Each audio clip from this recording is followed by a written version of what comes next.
করতে তো পয়সা লাগে না, করো না। না মানে কল্পনা আমরা কি করব, মানে আপনি কি সেটা অনেকেই করছে তো, কেউ তো কল্পনা করে এটা বার করেছে।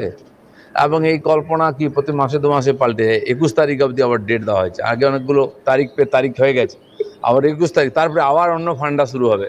তো কিছু তো মার্কেটে থাকতে হবে, কিছু লোক এই করে মার্কেটে থাকার চেষ্টা করে। দিলীপ ঘোষ তো মার্কেটে আছে।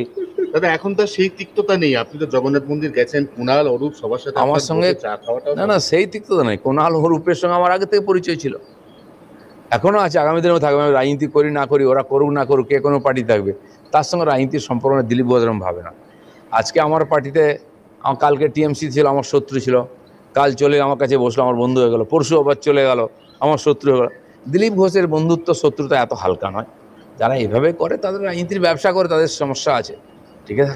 দিলীপ না ঘোষের এরকম সমস্যা নেই। কিন্তু দাদা বলা হচ্ছে যে জগন্নাথ দেবকে সাক্ষী রেখে শ্রমিক ভট্টাচার্য বলছেন যে বঙ্গোপসাগরেই তৃণমূলকে বিসর্জন দেব, ওই জগন্নাথ মন্দিরে বিজেপির পক্ষ থেকে আপনি প্রতিনিধিত্ব করেছেন।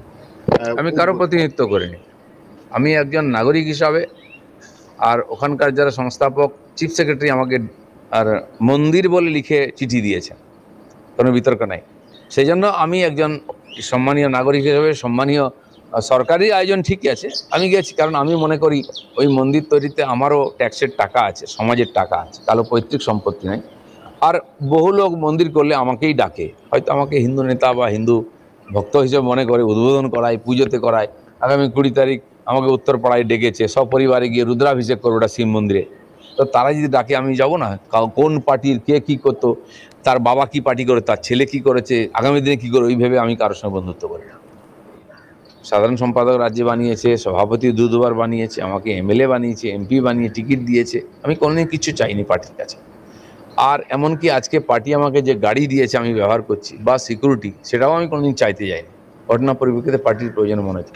পার্টির যদি মনে হয় আমি সাধারণ কর্মী হিসেবে কাজ করব, তো আমি যেরকম করছি করবো, আগে কোনো পদ নেই। পার্টি যেখানে আমি ডাকে সেখানে আমি যাই, যেখানে ডাকে না সেখানে যাই না।